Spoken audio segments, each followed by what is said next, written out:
Dr. K, my kid's pediatrician said that he's experiencing after-school restraint collapse. What is that? That sounds scary. What do I do about it? Hi, I'm Dr. Robin Koslowitz, YouTube's post-traumatic parenting expert. Today we're going to understand after-school restraint collapse and why it may be triggering for post-traumatic parents and what to do about it and how to help your child through it. But first, if you're a post-traumatic parent and you've dealt with after-school restraint collapse where your child comes home from school and feels like out of control, loud, demanding, sad, crying, whiny, uncommunicative, and you're not sure what to do about it, click subscribe below so you never miss another episode.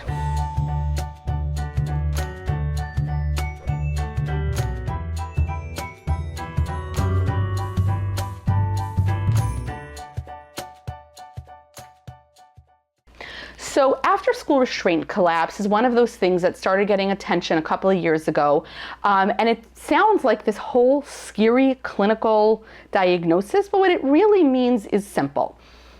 When a child is in school and they're using a lot of what we call effortful control and inhibition to manage their day and manage their behavior and, manage all the demands that a day of school makes of them, sometimes they kind of run out of inhibition and self-control skills and they just don't have energy for it anymore. So when they come home, they're either very, very exuberant, like they're running around like puppies after being cooped up, or they're really sad and demanding and crying or withdrawn, because it's sort of like your brain said, I did too much braining.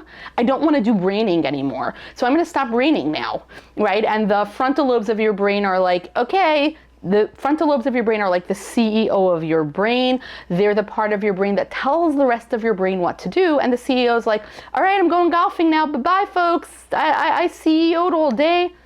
Over and out, I'm gone, right? And the rest of the brain doesn't have a boss telling it what to do anymore. So the part of your brain that just wants to cry really hard, or the part of your brain that just wants to fight with your little brother or run around in circles or literally bounce off walls, that part of your brain is the part of your brain that's working because it doesn't have a boss. So that's how after-school restraint collapse works. It sounds all clinical and scary. It just means exactly what you might do. Like you come home from school, you come home from work after a long day and it's like, don't talk to me. It was too people-y out there. I don't want to people right now, right? I don't want to human right now. Exactly like if you are fasting for a medical procedure and then the procedure's over and then you just want to eat everything, right? It's how our brains work. Like you can control it and control it and control it, but when you let go, it's kind of like a spring. You're holding it down, you're holding it down, you're holding it down, but when you let go, it rebounds. So that's all it means.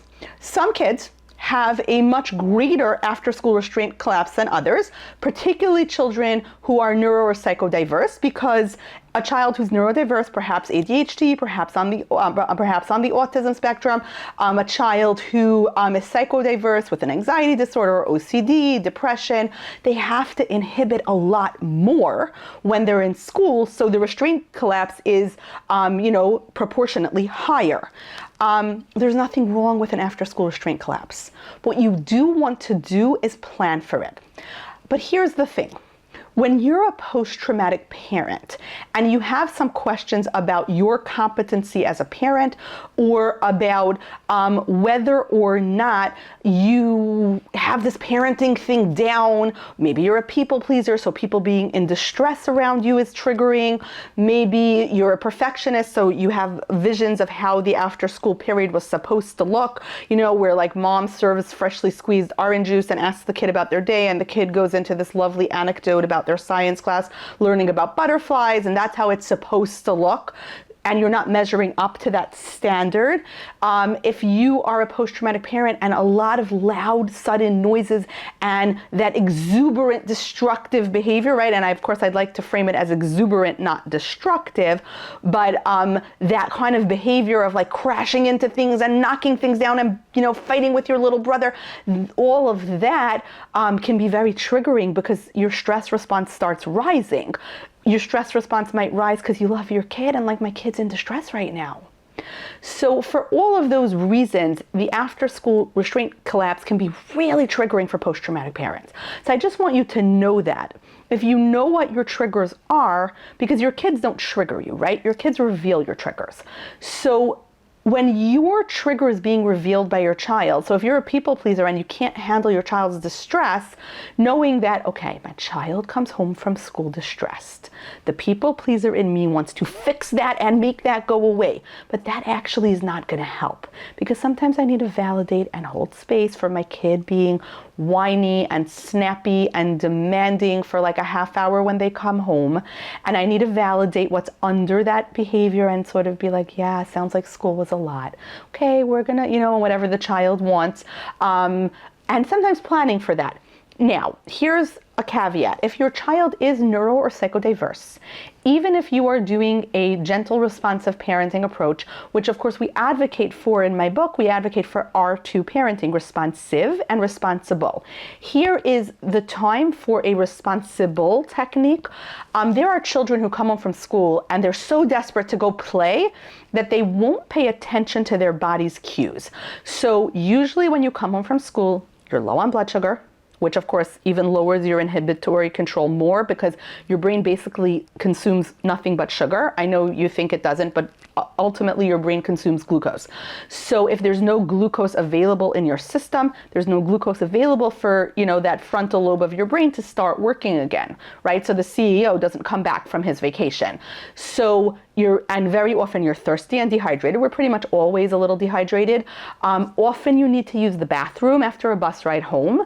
And you have to take off your coat. I mean, your body is sending you cues, but if you're so desperate to go play with your toys, I've had patients who literally would come home, leave their backpack and their coat on in a very hot kitchen because the heat is going, and get on the floor and start playing Lego and actually have an accident because they're so focused on I've got to play Lego the minute I get home, that they're not paying attention to their body's cues. So here is one of those situations where a non-coercive sticker chart, reward chart kind of things is worth it. And remember, you have to stick to my acronym CHART when you're doing any sort of reward system. There has to be consent, so the kid gets why we're doing it and the kid agrees and buys in. There has to be hope, right? It has to be consistent with their ability level, reasonable rewards, and trackable. So you might have a chart about the minute I come home, I, eat the orange slices my mom left, I take a drink of water, I go to the bathroom, I take off my coat, take off my backpack, and then I can go play Lego.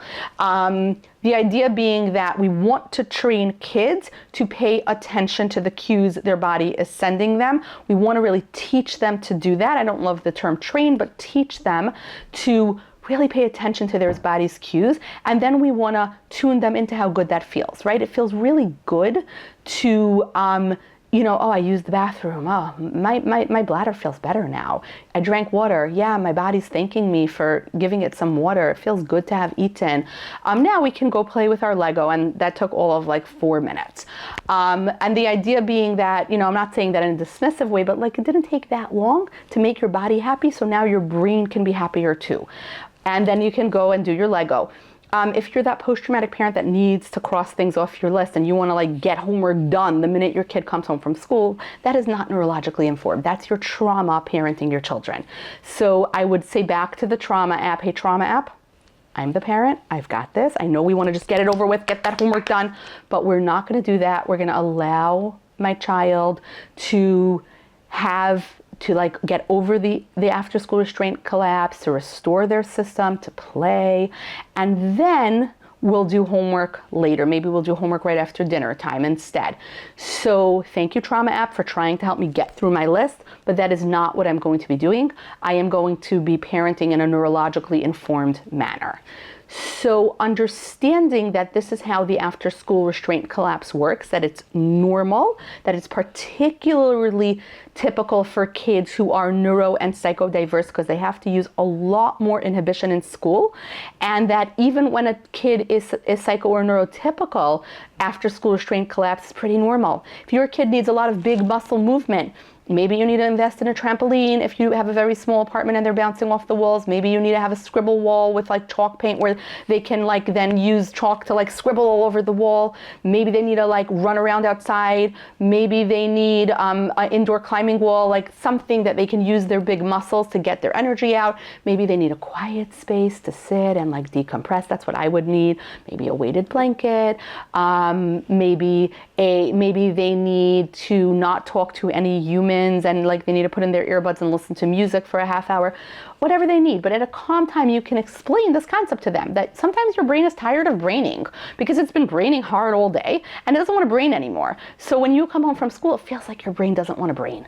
So here's what I think you can do. Would you like, and I would give them a menu. Do you want to have like jumping and moving, and should we make a menu of those things? Do you need a safe space, and we'll build you a safe space with like, you know, a weighted blanket and whatever, you know, music, whatever, you know, you find soothing and calming, a coloring book. You know, do you need to just put in your earbuds and chill and not interact with humans at all for half an hour? Because we can make that happen.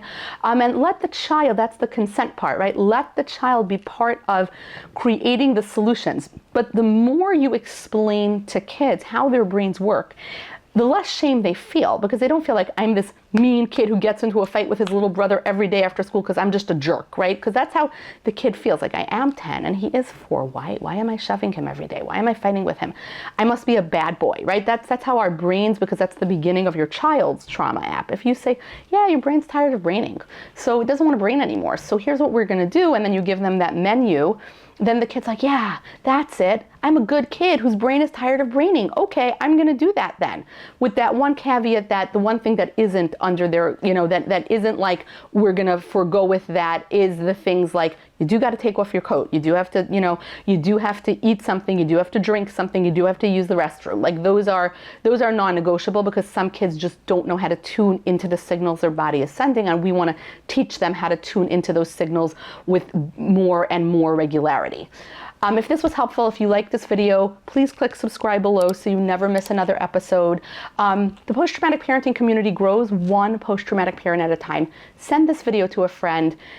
Tag someone who you think needs to hear this. Comment below if you have a really great technique that you've figured out for your after-school restraint collapse.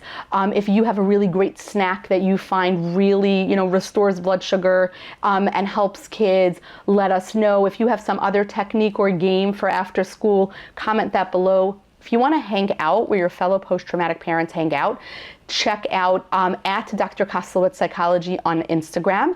If you want to read other articles about my take on parenting after trauma, check out my targeted parenting blog on Psychology Today. You can also find the Post-Traumatic Parenting podcast wherever you find your podcasts. That's where I interview experts on the intersection between parenting and trauma. And the book is forthcoming in 2025 from Broadleaf. Check out at Dr. Koslowitz Psychology for exciting pre-launch opportunities and events. Till next time.